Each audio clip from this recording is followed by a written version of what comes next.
जो स्टूडेंट 21 फरवरी 2023 को गणित का पेपर देने जा रहे हैं, आज इस वीडियो को पूरा देखिएगा। आज की इस वीडियो को देखने के बाद आपको किसी दूसरी वीडियो को देखने की आवश्यकता नहीं।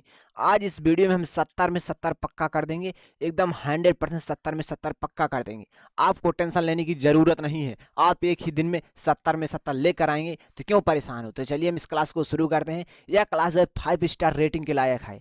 इस पर आप जितना लाइक करेंगे उतना ही कम है, क्योंकि इस क्लास में हम सारे टाइप्स के क्वेश्चन को कवर कर देंगे और बहुत ही आसान तरीके से आपको सिखाने वाले हैं। इस बार आपका मैथ में 70 में 70 बिल्कुल पक्का हो जाएगा, क्योंकि सारे वेरी इंपॉर्टेंट क्वेश्चन 2023 के लिए हैं। ठीक, सारे महत्वपूर्ण प्रश्न हैं, आपको टेंशन लेने को नहीं है। बाद में मत रोना कि बताया नहीं था। वीडियो को एंड तक देखना है, वीडियो को लाइक करना है और चैनल को सब्सक्राइब भी कर लेना है यदि चैनल पर नए हैं। हम जो क्वेश्चन बताएंगे बोर्ड परीक्षा में 100% आएगा ही आएगा, तो आपको टेंशन लेना नहीं है एक पैसा का।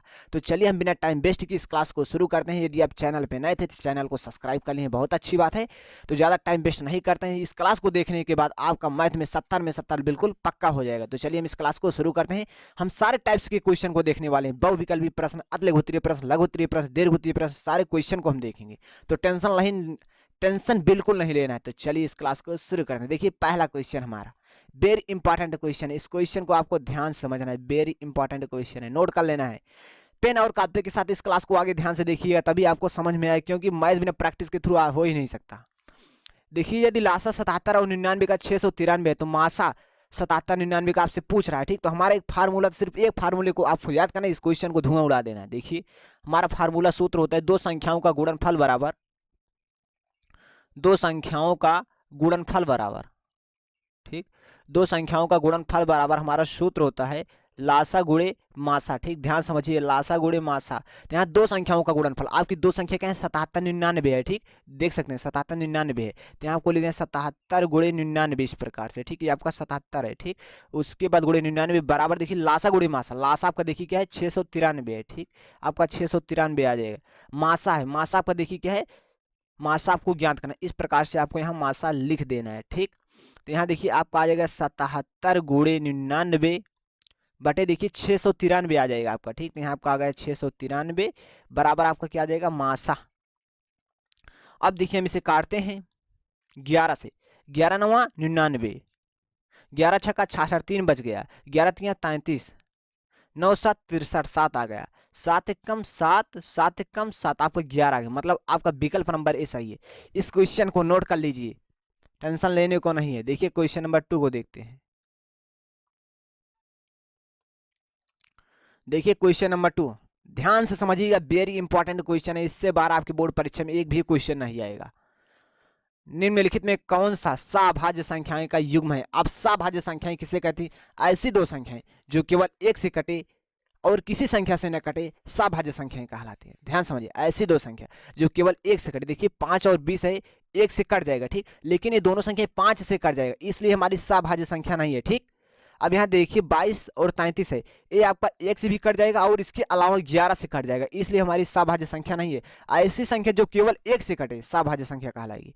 और आगे देखते हैं, यहाँ देखिए यहाँ आपको मिल जाएगा 14 और 18, एक से कट जाएगा और 2 से कट जाएगा, इसलिए हमारी सभाज्य संख्या नहीं। यहाँ आप देख सकते हैं 6 और 13 है, आपका एक से कटेगा, एक के अलावा दोनों संख्या किसी भी संख्या से नहीं कटेंगी, इसलिए हमारे क्या है 6 और 13 क्या है, हमारा सभाज्य संख्या है। विकल्प नंबर आपका डी सही है। आप बहुत आसानी से इस प्रकार से टिक मार सकते हैं। देखिए हम आगे बढ़ते हैं क्वेश्चन नंबर 3 की ओर।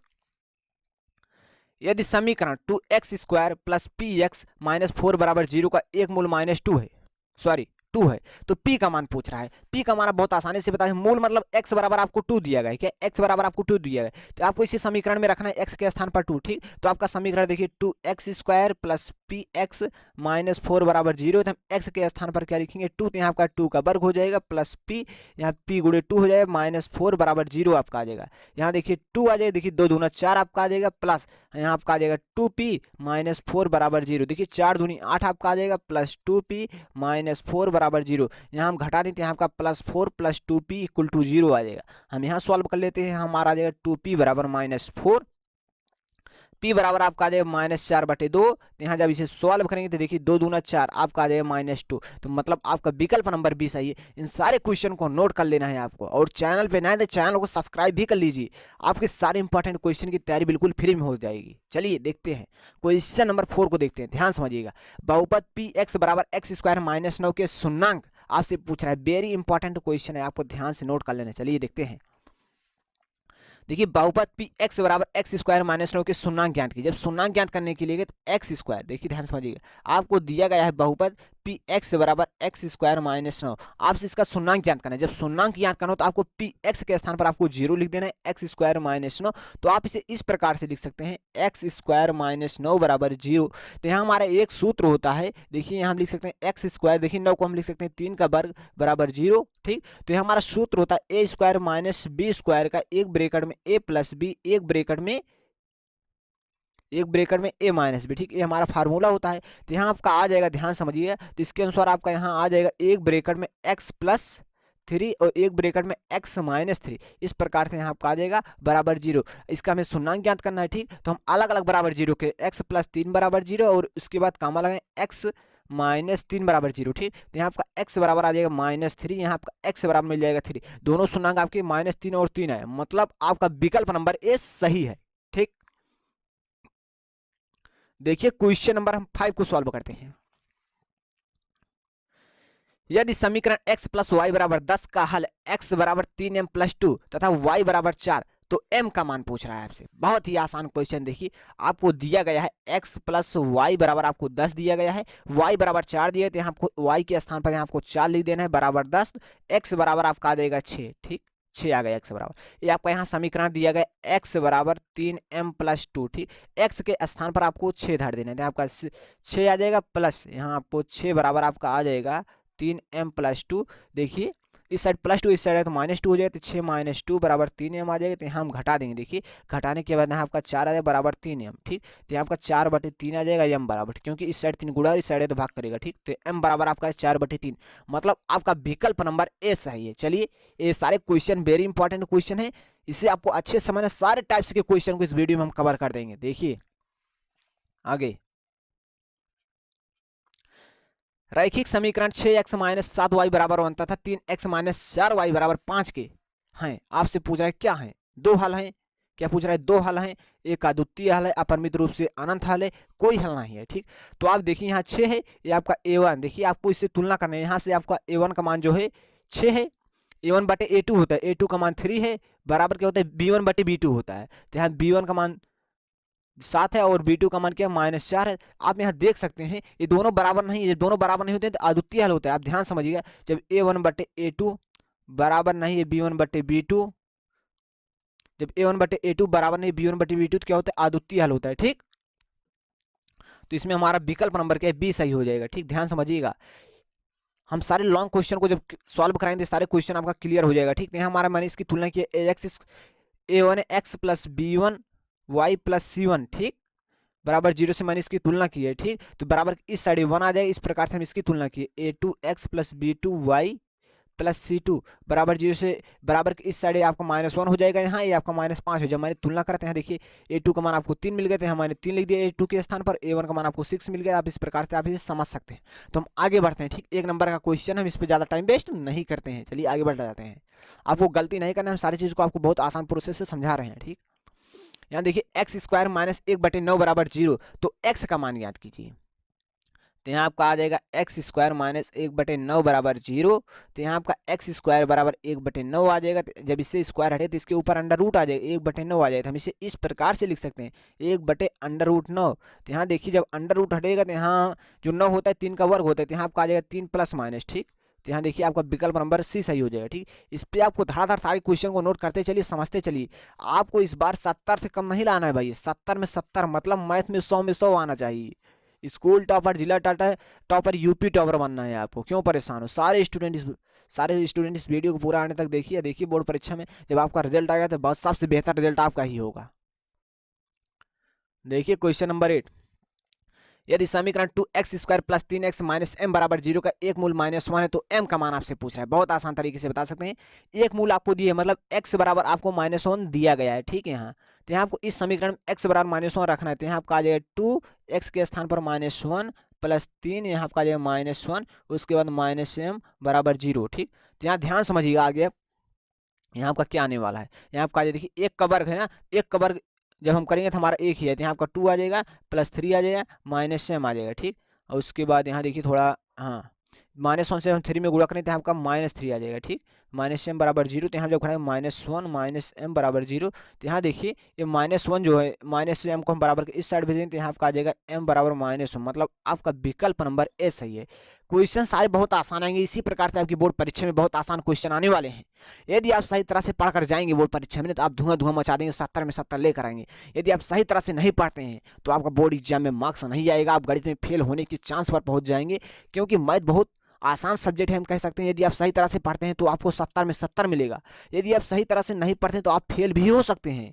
लेकिन हाँ, हमारे द्वारा जो इस क्लास को स्टूडेंट देख रहा है वो फेल कभी नहीं हो सकता, क्योंकि हम सारे इंपॉर्टेंट क्वेश्चन को कवर कर दिए हैं। इस क्लास को देखने के बाद आपका बोर्ड एग्जाम में कम से कम 50-60 मार्क्स तो आप लेकर ही गिर पाएंगे। देखिए यदि आप कभी नहीं पढ़े मैथ में तब भी आप 50-60 मार्क्स लेकर आएंगे 70 में से, ठीक। 70 में से आप 50 मार्क्स बहुत आसानी से लेकर आएंगे यदि आप इस क्लास को पूरा देखते हैं। चलिए आगे देखते हैं क्वेश्चन नंबर 9। एक त्रिभुज के समस्त कोणों का योग कितने अंश का होता है भैया? एक त्रिभुज के समस्त कोणों का योग कितने अंश का होता है? जो हमारा त्रिभुज होता है कुछ इस प्रकार से होता है, ध्यान समझिए, हमारा त्रिभुज होता है इस प्रकार से होता है। इन तीनों कोणों का योग पूछ रहा है, मतलब जैसे आपका कोण 60 अंश का होता है, ये 60 अंश का, ये 60 अंश का, तीनों कोणों को जोड़ने के बाद क्या आएगा? 180 अंश आएगा, ठीक। जैसे कि आपका इस प्रकार से एक त्रिभुज होता है, ये आपका कोण 45 अंश होता है, ये भी आपका 45 अंश होता है, ये आपका 90 अंश होता है। इन तीनों कोणों को जोड़ने के बाद कितना आएगा? 180 अंश आएगा। इन तीनों कोणों को जोड़ने के बाद क्या है? 180 अंश। मतलब इससे पता चला कि त्रिभुज के तीनों कोणों का योग क्या होता है? 180 अंश। मतलब आपका विकल्प नंबर 20 सही है, ठीक। बहुत आसानी से मार सकते हैं। आगे देखिए क्वेश्चन नंबर 10 को देखिए, ध्यान से देखिए। देखिए साइन अल्फा बराबर कॉस अल्फा, तो अल्फा का मान आपसे पूछ रहा है, ठीक। तो यहाँ साइन अल्फा बराबर आपको दिया गया है कॉस अल्फा। कॉस अल्फा को हम लिख सकते हैं कॉस अल्फा गुणे 1, तो यहाँ आपका आ जाएगा साइन अल्फा। देखिए इस साइड कॉस अल्फा, तो इस साइड आएगा तो क्या भाग करेगा? कॉस अल्फा इस साइड गुणा कर रहा है, तो यहाँ आपका कॉस अल्फा बराबर आपका आ जाएगा 1। देखिए कॉस अल्फा से कॉस अल्फा कैंसिल, ठीक। तो यहाँ आपका आ जाएगा, सॉरी यहाँ मिस्टेक करते हैं, यहाँ आपका आ जाएगा साइन अल्फा बटे कॉस अल्फा के स्थान पर हम लिख सकते हैं tan अल्फा, ठीक। यहाँ 1 के स्थान पर हम लिख सकते हैं tan 45 अंश, क्योंकि यहाँ से आपका कैंसिल हो जाए tan, तो अल्फा का मान आपको मिल जाएगा 45 अंश, ठीक। तो आपका विकल्प नंबर 20 सही हो जाएगा, मतलब खा। चलिए हम आगे बढ़ जाते हैं। इसी प्रकार से बहुत आसान क्वेश्चन आपकी बोर्ड परीक्षा में आने वाले हैं। देखिए द्विघात बहुपद x² प्लस 18x प्लस 81 के दोनों शून्यंक होंगे। आपसे पूछा इसके दोनों शून्यंक ऋणात्मक होंगे, धनात्मक होंगे, ए और बी दोनों होंगे, दोनों असमान होंगे। अब इसे सॉल्व कर लेते हैं। आपका x² प्लस 18x प्लस 81 है, शून्यंक पूछ रहे बराबर आपको 0 लिख देना है, ठीक। तो यहाँ आपका आ जाएगा x², देखिए यहाँ 18 में 18 को देखिए आपको जोड़कर 81 गुणा करके 81 लाना है और जोड़ने पर 18, तो यहाँ आप लिख सकते हैं 9 + 9 और ब्रैकेट के बाहर हम x लिखेंगे प्लस 81 आ जाए, तो यहाँ आपका आ जाएगा x² बराबर हम 0 लिखेंगे। यहाँ आपका x से हम इसमें गुणा करेंगे तो यहाँ आपका 9x + 9x आ जाएगा प्लस 81 आ जाए बराबर 0 आ जाएगा। तो यहाँ हम देखिए इन दोनों में x कामन लेते हैं, यहाँ आपका आ जाएगा x + 9 आ जाएगा। इन दोनों में हम 9 कामन लेते हैं, यहाँ आपका x + 9 आ जाएगा। देखिए यहाँ आपका x है तो मैंने x लिख दिया, यहाँ +9 तो यहाँ +9 आ जाएगा। देखिए दोनों ब्रैकेट में तो हम एक बार लिखेंगे x + 9, तो यहाँ देखिए आपके दोनों शून्यंक क्या आ जाएंगे? -9 आ जाएगा। उसके बाद दूसरा शून्यंक आपका है -9, ठीक। दोनों शून्यंक आपका क्या आ जाएगा? -9। यहाँ से आपके x मतलब दोनों शून्यंक क्या होंगे? ऋणात्मक होंगे। तो आप तुरंत बहुविकल्पी इस प्रकार से ज्यादा वगैरह टिक कर सकते हैं और 20 नंबर चुटकियों में ले लेंगे, ठीक। 20 नंबर चुटकियों में ले लेंगे आप। चलिए आगे बढ़ते हैं। इस क्वेश्चन को ध्यान समझिए, बहुत ही इंपॉर्टेंट क्वेश्चन है। इस प्रकार से आपके बोर्ड एग्जाम में हर साल क्वेश्चन धुआं 2-3 क्वेश्चन आता ही आता है। चलिए देखिए आपका है 4x² प्लस आपको दिया है बहुत 5√2x - 3 के शून्यंक पूछा है। जब शून्यंक पूछे तो आपको बराबर 0 लिख देना है इस प्रकार से। अब आगे हम ध्यान से देखिए, आपको यहाँ देखिए 4 से सबसे पहले आपको 3 में गुणा करना है तो आपका 12 आ जाएगा। आपको गुणा करके 12 लाना है और यहाँ देखिए माइनस का चिन्ह, मतलब आपको यहाँ माइनस का चिन्ह आप देख सकते हैं, तो आपको घटा करके 5√2 लाना है, ठीक। तो चलिए ऐसी कौन संख्या है जिससे कि गुणा करने पर 12 है और घटाने पर 5√2 है? तो हमारी संख्या क्या है? 5√2 माइनस 1√2। देखिए हम 6√2 में से हम 1√2 घटा देंगे तो हमारा क्या आ जाए? 5√2 आ जाए। इन दोनों का हम गुणा करेंगे, देखिए 6√2 गुणे √2 जब हम गुणा, यहाँ आपका 1 है, 6 से हम 1 में गुणा करते हमारा 6 आ जाएगा। √2 का गुणा √2 में गुणा करेंगे तो हमारा 2 आ जाएगा, ठीक। यहाँ 6 गुणे 2 आ गया तो आपको 12, देखिए गुणा करने पर 12, इन घटाने पर आपका क्या है? 5√2 है। मतलब यहाँ आप लिख सकते हैं 4x², यहाँ देखिए हम लिख सकते हैं 6√2 2 माइनस अंडर रूट 2, यहाँ आपका आ जाए ब्रेकर के बाहर x आ जाएगा, -3 बराबर 0। तो यहाँ आपका फाइनली आ जाए 4x²। ठीक, उसके बाद ध्यान समझिए, देखिए x से हम इसमें गुणा करें तो हमारा 6 अंडर रूट 2x आ जाएगा, माइनस अंडर रूट 2x -3 = 0। इन दोनों में हम काम मान ले लेंगे 2 अंडर रूट 2x, तो यहाँ आपका बचेगा 2, क्योंकि अंडर रूट 2 से हम 2 में गुणा करें, अंडर रूट में गुणा करें तो हमारा 2 हो जाएगा, 2 से 2 में गुणा करते हमारा 4 आ जाएगा। ठीक, तो यहाँ आपका आ जाएगा एक x। ठीक है, x मैंने बाहर ले लिया है। उसके बाद यहाँ पर देखिए अंडर रूट 2 मैंने बाहर ले लिया और 2 ले लेते हैं, यहाँ आपका फिर 3 आ जाएगा। ठीक, यहाँ 3 आ जाएगा, x मैंने बाहर ले लिया। यहाँ -1 कॉमन लेते हैं, यहाँ आपका अंडर रूट 2x, उसके बाद +3 आ जाएगा, ठीक, बराबर 0। ठीक, इसे हम ध्यान समझिए, आप ध्यान से समझिए कौन सा विकल्प सही होगा।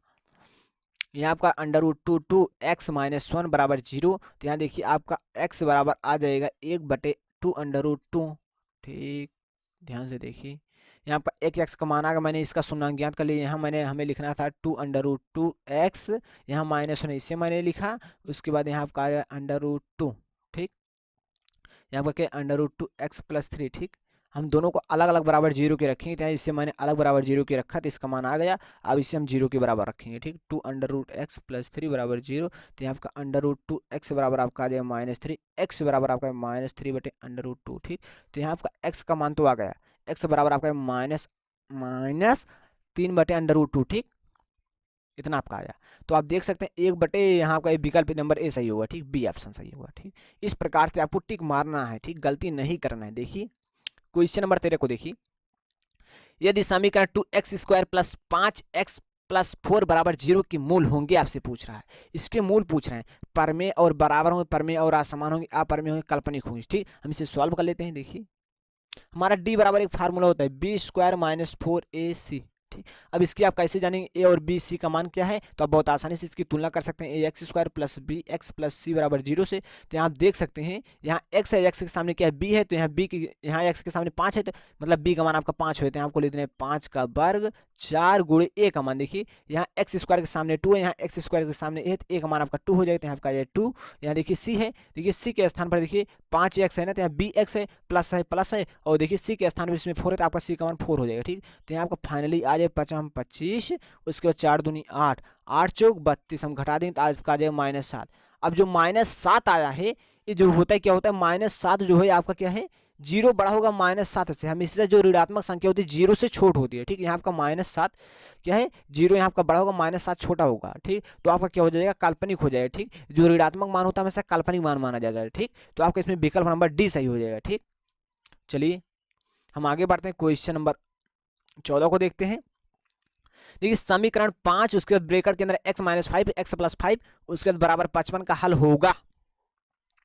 ठीक, तो आप इसे बहुत आसान तरीके से सॉल्व कर सकते हैं। यहाँ आपका आ जाए 5x - 5, उसके बाद x + 5 बराबर 55। देखिए इस साइड 5 गुणा करेगा, इस साइड तो भाग करेगा, तो x - 5, उसके बाद x + 5 बराबर, देखिए इस साइड आएगा तो 5, तो आपका 55/5 हो जाए, तो यहाँ आपका आ जाएगा 11।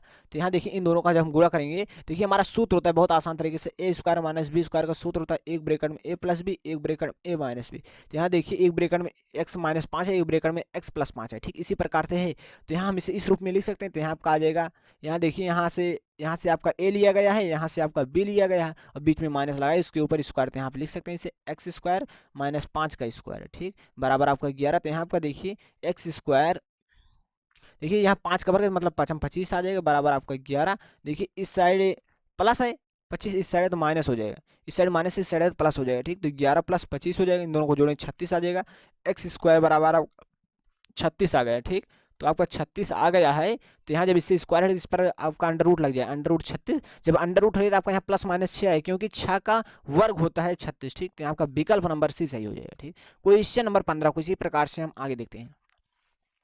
देखिए आपको दिया है tan a बराबर √3, tan b बराबर 1/√3, तो tan a + b का मान आपसे पूछ रहा है। तो यहाँ आप देखिए tan a बराबर आपको दिया गया √3। ठीक, तो यहाँ आपका tan a देखिए, जो यहाँ देखिए क्या है, √3 जो होता है tan 60 का मान होता है। ठीक, तो यहाँ आपका tan से tan कैंसिल हो जाए। यदि आपको मान नहीं याद है तो मैंने इसका टेबल का ट्रिक वाला फार्मूला बताया हूँ, उसका लिंक आपको डिस्क्रिप्शन बॉक्स में मिल जाएगा, वहां से आपको फुल वॉच करना है। तो यहाँ आपको a बराबर आपको मिल जाएगा 60 अंश। ठीक, और यहाँ देखिए b का मान tan b हम क्या करेंगे, यहाँ आपका 1/√3 दिया गया है, हम tan 1/√3 के स्थान पर हम लिख सकते हैं tan 30 अंश, इससे कैंसिल, यहाँ b बराबर आपका 30 अंश आ गया। ठीक, 30 अंश आ गया। अब आपसे tan a प्लस बी पूछ रहा है, तो यहाँ आपको लिखना है tan a का मान आपका आया 60 अंश प्लस b का मान क्या है आपका 30 अंश। ठीक, तो यहाँ आपका आ जाएगा tan 90 अंश। ठीक, अब tan 90 का मान जो होता है इन्फिनिटिव होता है, ध्यान समझिए। तो आपका विकल्प नंबर डी सही हो जाएगा। ठीक, हम देखिए क्वेश्चन को आगे देखते हैं। इस क्वेश्चन को ध्यान समझिए, बहुत ही इंपॉर्टेंट क्वेश्चन है। देखिए ए ओ बी सी एक आयत है। सबसे पहले आपको एक आयत बना लेना है इस प्रकार से, जैसे कि हम बना रहे हैं। इस प्रकार से आपको एक आयत बना लेना है, जिसके शीर्ष, इसके आपको शीर्ष, इसका नाम दे देना है ए ओ बी सी। ठीक, जिसके शीर्ष क्या है, देखिए ए आपका क्या है 0 3 है, और ओ आपका है 0 3 है, और बी आपका क्या है 5 0 है। तो आपसे पूछा इसका विकर्ण, विकर्ण मतलब इस, यही आपका विकर्ण बनेगा, एक विकर्ण आपका ए बनेगा। लेकिन यहाँ आपका सी के निर्देशांक नहीं दिए गए, सी का आपको बिंदु नहीं दिया गया, शीर्ष नहीं दिए गए हैं। ठीक, तो हम इस विकर्ण का लंबाई ज्ञात करेंगे। ठीक, अब देखिए विकर्ण की लंबाई यहाँ ज्ञात करना है, आप बहुत आसान तरीके से ज्ञात कर सकते हैं। यहाँ आपका बिंदु ए है, ठीक, ध्यान समझिए, यहाँ आपका बिंदु ए है, यहाँ आपका बिंदु बी है। ठीक, बिंदु ए बिंदु बी, इन दोनों बिंदु के बीच की दूरी के सूत्र पूछ रहा है, मतलब इन दोनों बिंदु के बीच की दूरी आपसे पूछ रहा है। आप बहुत आसान तरीके से बता सकते हैं, क्योंकि हमारा दूरी बराबर सूत्र होता है, यदि आप निर्देशांक पढ़ने बहुत अच्छे से जानते हैं, दूरी बराबर हमारा सूत्र होता है, क्या सूत्र होता है, x1 माइनस x2 का whole square plus y1 minus y2 का होल स्क्वायर। ठीक, बस इसी फार्मूले को लगा देना, x1 माइनस x2 का whole square plus y1 minus y2 का होल स्क्वायर। तो यहाँ लिख सकते हैं, देखिए x1 आपका क्या है, x1 के स्थान पर आपका आ जाएगा, देखिए यहाँ जो आपका ये बिंदु ए है, ये आपका x1 और y1 हो जाएगा, ये आपका क्या है x2 y2 हो जाएगा। ठीक, यहाँ देखिए x1 का मान क्या है 0 है, और देखिए x2 का मान क्या है 5, तो इसका वर्ग हो जाएगा, प्लस यहाँ देखिए y1 माइनस y2 है, तो y1 का मान क्या है 3 है, और y2 का मान 0 है। तो हम इसे सॉल्व करेंगे, यहाँ घटा देते हैं, आपका 5 का वर्ग आ जाएगा। यहाँ देखिए हमारा आ जाए 3 3 का 9 का वर्ग। जब हम इसे सॉल्व करेंगे तो यहाँ पर 25 आ जाएगा, यहाँ हमारा 9 9 81, सॉरी यहाँ आपका 3 है ना, तो यहाँ आपका आ जाएगा 3 का वर्ग होगा ना, 3 3 का 9 आ जाएगा। ठीक, यहाँ तो हम जब इसे 100 जोड़ेंगे तो हमारा अंडर रूट क्या आ जाएगा 34 आ जाएगा, मतलब आपका विकल्प नंबर सी सही हो जाएगा। ठीक, इस प्रकार से आप टिक मार सकते हैं छुटकियों में। चलिए हम आगे बढ़ जाते हैं। यदि x plus 3 x plus 6 x plus 9 तथा x प्लस 12 का समांतर माध्य 10 है, तो x का मान पूछा है। तो हमारा देखिए ध्यान समझिए, एक फार्मूला याद करिए, और समांतर माध्य का कोई भी क्वेश्चन होगा आप छुटकियों में हिला देंगे। चलिए हमारा समांतर माध्य को हम लिखते हैं x डैश से। ठीक, समांतर माध्य को लिखते हैं x बार से, इस प्रकार से। ठीक, समांतर माध्य बराबर हमारा फार्मूला होता है कुल पदों का योग। देखिए x plus 3 x plus 6 x plus 9 x plus 12, इन सभी को जोड़ना है। देखिए एक हम इस प्रकार से जोड़ लेंगे, x plus 3 x plus 6 x plus 9, इसी प्रकार से x प्लस 12 कर देना है आपको। यहाँ देखिए बटे होता है कुल पदों का, देखिए कुल पदों का योग बटे कुल पदों की संख्या। देखिए 1 2 3 4 5 पद है, बटे आपको 5 लिख देना है। आपको समांतर माध्य आपको 10 दिया, तो यहाँ x डैश के स्थान पर आपको 10 लिख देना है। ठीक, क्या कुल पदों का योग, जो ऊपर वाली जो आपको संख्या, इन सारी को जोड़ लेना है, और कितनी संख्या आपको बटे कर देना है, बस एकदम आसान है। फार्मूला नहीं याद है तो नहीं याद है, कोई दिक्कत नहीं। ठीक, इस प्रकार से बहुत आसानी से लगा सकते हैं। देखिए 1x 2x 3x 4x 5x, total 5x, तो आपको इस प्रकार से ले 5x प्लस देखिए 3 6 3 9 9 18 18 12 में जोड़ दें तो आपका 30 आ जाएगा, बटे आपका 5 हो जाएगा। 5 इस साइड क्या कर रहा है, भाग कर रहा है, इस साइड तो गुणा करें, आपका आ जाए 50। ठीक, 10 में जब 5 से गुणा करें आपका आ जाए 50, यहाँ आपका आ जाए 5x प्लस 30। देखिए हम लगाएंगे दिस सिंप्लाई, मतलब इसका मतलब होता है नई लाइन स्टार्ट हो चुकी है, हम यहाँ सॉल्व कर लेते हैं, इसे अच्छा है। इस साइड प्लस 30 है, इस साइड तो माइनस 30, 50 माइनस 30 बराबर आपका आ जाए 5x। तो यहाँ जब हम इसे सॉल्व करेंगे 50 में से 30 को घटाएंगे हमारा 20 आ जाएगा, बराबर 5x। देखिए इस साइड गुणा, इस साइड तो भाग का 5 20 बटे आपका 5 है, बराबर x। तो 5 चौक 20, तो यहाँ आपका आ जाए 4 बराबर x। तो यहाँ आपका x बराबर क्या आ गया, 4 आ गया। ठीक, ध्यान समझिए, x बराबर आपका 4 आ गया। इस प्रकार से आपका कौन सा विकल्प सही हो सकता है, विकल्प डी। ठीक, आगे बढ़ते हैं, आगे बढ़ते हैं। देखिए यदि बहुलक 80, बहुलक बराबर 80 तथा माध्य बराबर 100, तो माध्यिका ज्ञात कीजिए। हमारा सूत्र होता है, सूत्र आपको याद रखना है, 3 माध्यिका बराबर। ठीक, 3 माध्यिका, 3 माध्यिका बराबर हमारा सूत्र होता है बहुलक, क्या होता है, बहुलक प्लस 2 माध्य। ठीक, 3 बहुलक। अब यहाँ देखिए 3 माध्यिका होती है, माध्यिका आपको ज्ञात करना है, तो इस प्रकार से देखिए आपका आ जाए, देखिए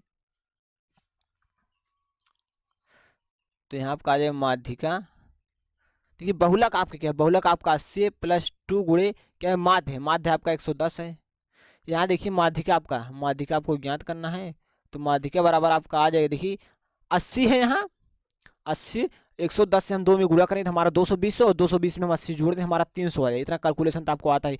देखिए 3 इस साइड गुणा, इस साइड तो भाग करेगा, 3 से 3 हम कैंसिल हो जाए तो आपका 1 आ जाएगा। उसके बाद डबल जीरो मैंने यहाँ लिख दिया, आपका आ गया 100, विकल्प नंबर आपका सी सही हो जाएगा। इसी प्रकार से क्वेश्चन नंबर 20 देखिए, ध्यान से देखिए, यदि एक घटना की प्रायिकता P इसके पूरा घटना की प्रायिकता होगी, तो आपको ध्यान समझना है, घटना की प्रायिकता है, घटना की प्रायिकता, घटना की प्रायिकता प्लस पूरक घटना की प्रायिकता, पूरक घटना, पूरक घटना की प्रायिकता, घटना की प्रायिकता प्लस पूरक घटना की प्रायिकता बराबर 1 होता है। तो आपको देखिए घटना की प्रायिकता आपको P दिया गया, क्या है P, तो आपसे पूरक घटना की प्रायिकता पूछ रहे हैं, आपको लेते हैं पूरक घटना की प्रायिकता, ठीक, प्रायिकता बराबर आपको 1 दिया गया है। देखिए इस साइड प्लस है P, इससे बराबर के इस साइड है तो आपका माइनस P होते हैं, यहाँ का आ जाए पूरक घटना की प्रायिकता, क्या है पूरक घटना की प्रायिकता, प्रायिकता बराबर आपका आ जाएगा, देखिए इस साइड प्लस इस साइड माइनस पी हो जाए तो 1 माइनस पी आ जाती है। देखिए 1 माइनस पी आपका विकल्प नंबर सी सही है, ठीक। मैंने इस क्लास में आपको टोटल 20 बहुविकल्पी क्वेश्चन को बताया है। हम आपको डिस्क्रिप्शन बॉक्स में एक लिंक दे रहे हैं, उस लिंक पर क्लिक करके आप सारे जो आपका वर्णनात्मक प्रश्न आपकी बोर्ड एग्जाम में पूछे जाएंगे, एक ही क्लास में सारे इंपॉर्टेंट क्वेश्चन को मैंने कवर कर दिया, उसका लिंक हम आपको डिस्क्रिप्शन बॉक्स में दे रहे हैं। वहां से जाइए, आप उन सारे क्वेश्चन को सॉल्व कर लीजिए और बोर्ड एग्जाम में इस बार आपको 70 में 70 लेकर आना, इससे कम नहीं आना चाहिए, एक भी नंबर नहीं कटना चाहिए, 70 में 70 पूरा आना चाहिए। यदि आज तक आपने कुछ नहीं पढ़ा तो उस क्लास को देख लीजिए, आपका 70 में 70 इस बार पक्का हो जाएगा। तो हम समझते हैं कि यह क्लास आपको बहुत बेहतरीन तरह से समझ में आया होगा। यदि आप चैनल पर नए थे तो चैनल को सब्सक्राइब कर लेना है, वीडियो को लाइक कर देना है, इस वीडियो को अपने दोस्तों के पास शेयर कर देना है। तो चलिए मिलते हैं किसी दूसरी क्लास में, जो आपको डिस्क्रिप्शन बॉक्स में लिंक दी, उस लिंक पर क्लिक कीजिए, हम उस क्लास में आपको मिल रहे हैं। तो चलिए इस क्लास को यहीं स्टॉप करते हैं। वीडियो देखने के लिए धन्यवाद, मिलते हैं नेक्स्ट वीडियो में, तब तक के लिए नमस्कार।